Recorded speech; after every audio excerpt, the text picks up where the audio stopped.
Okay, so you already saw the demo of the project that we are gonna create in this video. Let's get straight to the package installation part or the requirement part. So obviously you need Python to be installed. I'll provide some links in the description from where you can see how to download Python if you haven't installed it yet. Now let's see the external package requirement. Yes, we need a few of packages. First of all, let's install Opencv Python. So pip install Opencv Python. This should install Opencv for you. For me, this is already installed. Then next is MediaPipe. Now this is a heavyweight package and it will take some time for you. For me, this is already installed, and actually Opencv will also get installed. Anyway, we just installed it. Next we need PyAuto GUI. Don't worry, I'll properly explain you that which package will be used for which task. Okay. So pip install PyAuto GUI. PyAuto GUI is also installed. Next package is Pywin32. Press enter and this package will also be installed for you. So these were the 4 packages that we have to install for this project. Now with the installation section being done, let's get to our editor so that we can start writing our code. Okay, so now we are into our editor. Now first of all, let me import all the packages that we have just installed, explain you that which package will be used for which task. So just give me a second.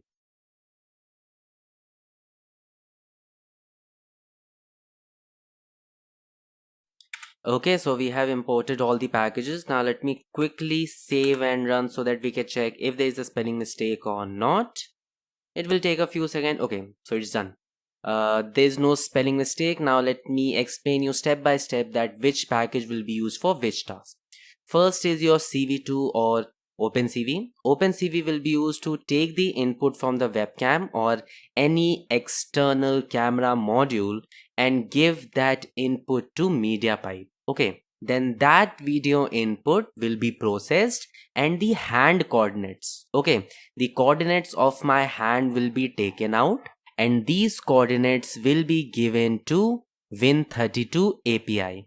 Win32 API will use these coordinates to move the mouse cursor according to my hand movement. Okay, PyAuto GUI will be used for click. Now you must be wondering that PyAuto GUI also have some mouse movement commands. Why am I not using PyAuto GUI for this task? Why am I using Win32 API for this? And the reason behind this is PyAuto GUI cursor movement is pretty slow and also a bit sluggish, and I don't want that. This is the main reason why I am using Win32 API for this. Next, let's import some MediaPipe packages. First module will be drawing utils. Drawing utils will be used to draw the lines and dots on my hand. Basically, it will be used to draw. Okay, drawing utils as the name suggests. Next one is hands. Hands is the master package that we'll use to get all the information about the hand coordinates and everything. Okay, these things will make more sense when we are using them. Okay,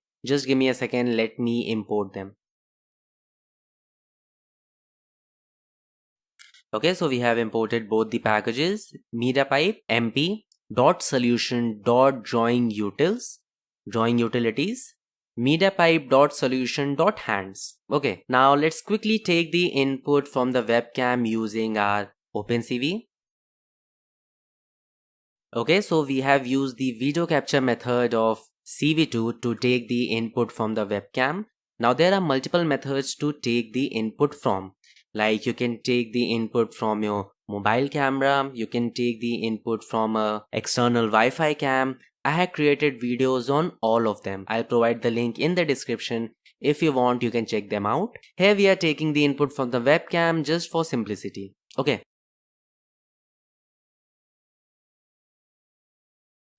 Then with MP hands is MediaPipe.solution.hands. Once again, this one is with small h and this one is with capital H. And these are the parameters inside. This is the method and these are the parameters inside. First is min detection confidence. Okay, this is the sensitivity of detection. I'm using 0.8. You can experiment with these values. It depends on your camera quality, the distance from the camera, and It can depend on various factors. Okay, but for me this value works. You can also try out with this value. Then we have min tracking confidence or the sensitivity of tracking. We have specified 0.5 value. And these values or the output of this method is saved in this hands variable. Okay, don't be confused. This was the method and this is a variable name. Okay. Then we are using the isOpened method from Opencv to check if we are getting any input from the webcam or not, and if we are getting an input, this while loop will run. Okay, now let's quickly read the input from the webcam using Opencv. Okay, so we are using the read method from Opencv to read the input from this video variable. Okay, video variable is taking the input from the webcam and we are using this read method to extract the actual data. Okay, we have two datas. We don't want the first one. First one is just a signal. We only want the actual frames or the actual images. Okay, then we have to perform some tasks like we have to convert the BGR to RGB. Opencv takes the input in BGR format, blue, green, red format, but MediaPipe uses the RGB format. Okay, so we have to convert from BGR to RGB, then we'll flip the image. Okay, so let me do that real quick. Okay, so we are using the CVT color method of Opencv to change the BGR from RGB.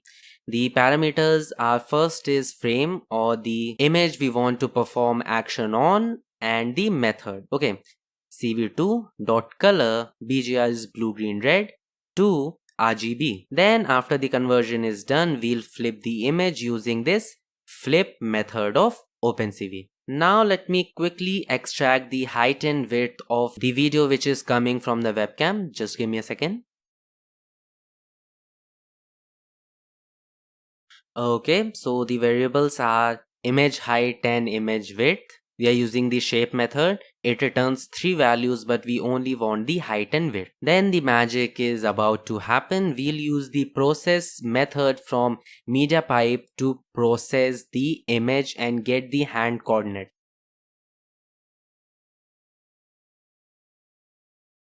Okay, so we are using the process method from MediaPipe.hands to process this image and get the raw data. Okay, this is the raw data. We have to perform a lot of actions on this to get the exact data. Then we don't have to perform any action on the raw image. So we are converting it back to BGR so that it can be used by Opencv.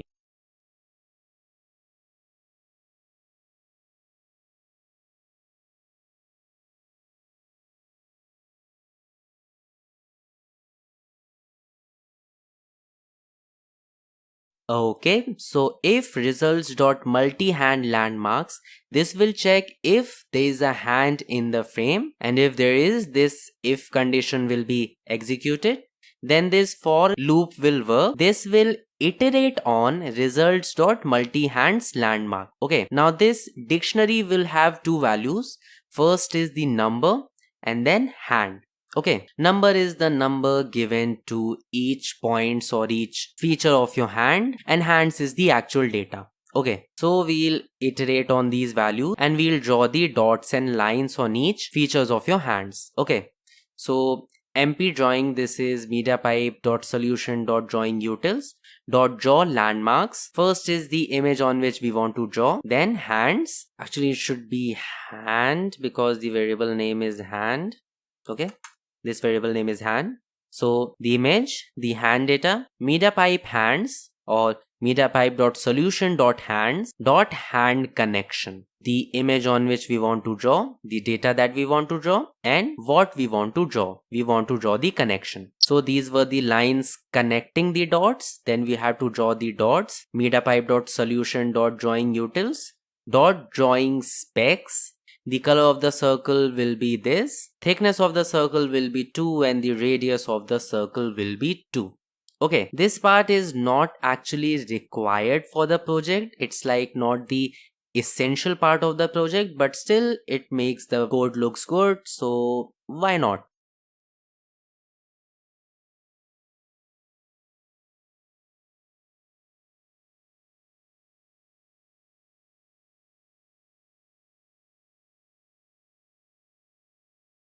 Okay, so now this can be a bit confusing, so I want all your attentions here. Okay, I'll make sure to make you understand every bit of it, but you have to pay attention. First of all, this if condition will check if there is a hand in the frame or not. Okay, so if multi-hand landmarks is not equal to none, basically checking if this value is none or not. Okay, so for hand landmarks, this is a variable in results dot multi hand landmarks. Okay, so this is having a dictionary with multiple values. We'll create a for loop for that. Then for points in multi hand landmarks. Okay, for each point in this loop we are iterating on each points or in each coordinate. Now what's happening here is we are having the normalized value. Now what is normalized value? Normalized values are not exact coordinates. They are values according to the ratio of the screen. Like the middle of the screen is 0.5 of x and 0.5 of y. The very starting of the screen is 0 of x and 0 of y, and this is how the normalized landmark or the normalized coordinates work. We don't want the normalized coordinates, we want the exact coordinates, we want the exact pixel coordinates.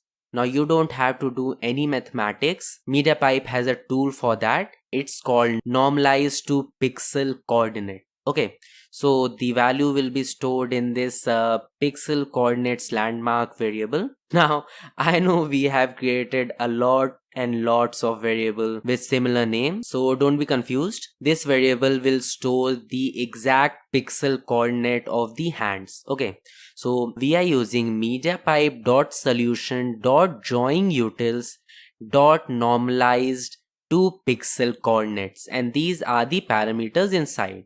First is the normalized landmark, this variable, dot x, then normalized landmark dot y, and to what screen this is normalized? Image width and image height. This is why I took the pain to find out the height and width of a screen. Okay, so I guess everything is making sense now. Let's move ahead and take the coordinate of a specific finger. Okay, let's say I'm taking the coordinates of my index finger.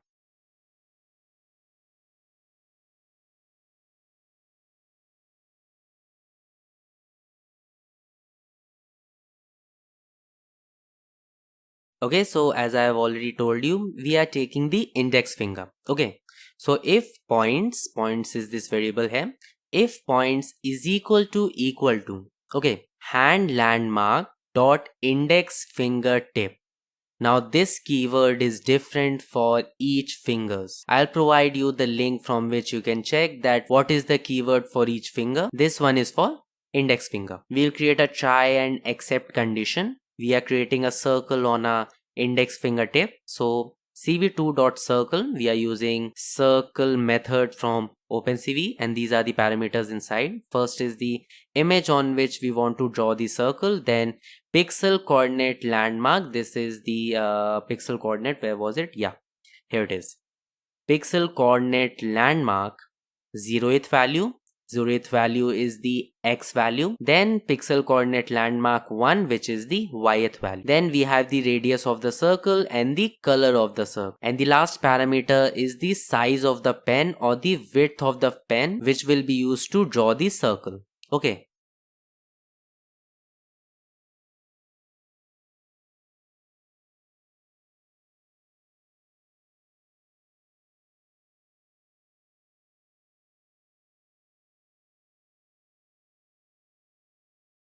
Okay, so after this we'll create two variables, index fingertip x and index fingertip y, to get the data of the x and y coordinate. Then we'll use Win32 API to set the cursor on the exact location. Okay, we'll use the set cursor position or set cursor pause method from Win32 API to set on index fingertip x into 4. This is the sensitivity that I am using. You can change the value according to your screen or the sensitivity that you want. Okay, then index fingertip Y into 5. Okay, this was to move the cursor. Then we'll use prior to GUI dot mouse down button is left key. Okay, and yeah, this was it, I guess. The only thing left is to wind up the code, close the Opencv camera and create a break condition for this for loop. Okay.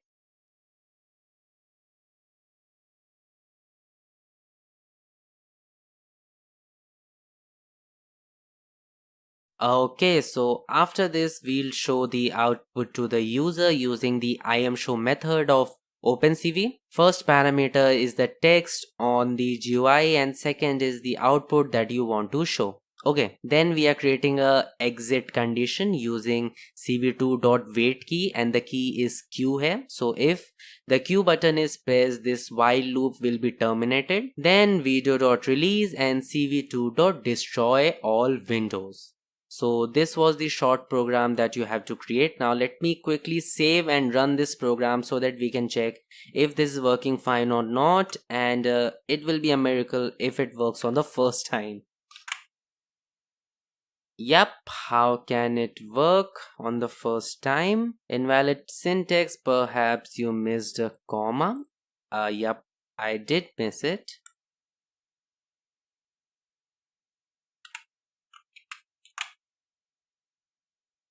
Break is outside the loop.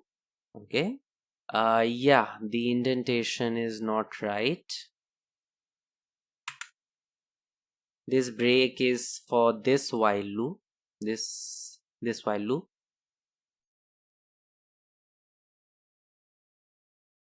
It should be results dot multi-hand landmark result. And yeah, these typos can exist. Now this should be drawing spec, not drawing specs. Once again, it should be results dot multi-hand landmarks. Results dot multi-hand landmarks. There should be points here. The variable name is points. Actually, the points is not results dot multi-hand landmarks. What mistake have I done here? It should be mp hands or mediapipe dot solution dot hands dot hand landmark. Hand landmark. This was the method name. Now I have told you that these variable names can be confusing. There's an underscore before also.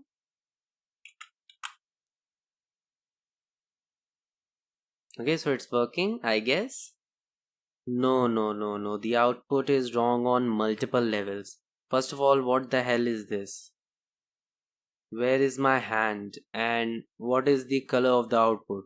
Definitely, this is not the output that we want. Let's handle the first mistake, which was the color. So we are printing this image variable. Okay, just give me a second. Now we have converted the RGB to BGA. Why is the output not converted? I'm pretty confused here. Actually, we have to convert the image. Yeah, we don't have to we don't have to convert the frame. We have to convert the image back. Yep, we have to convert the image back. This is why the output was not in the correct color format. So the first problem is solved, I guess. Okay, so actually the first error was somewhat connected to the second one only. The image was flipped. This is why the hand connections was also flipped. Okay, so let me open the game and let's play the game. Okay, let's play the game. Let us run the program first. Okay, so it's running. Why is the mouse not working? Okay, so there's some problem here. Let me close this.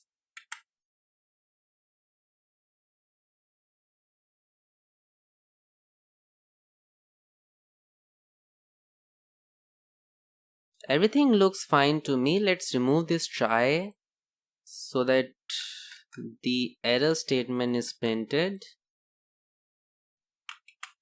Save and run. Okay, can't pass center input argument, don't provide sequence protocol. Okay, so there is something wrong with the parameter here. Okay, so this is a tuple. The x and y coordinates should be provided as a tuple. Let's run this once again and let's open our game. Let's open our game. Okay, so our program is running. So yep, it's working, it's working, it's working, it's working.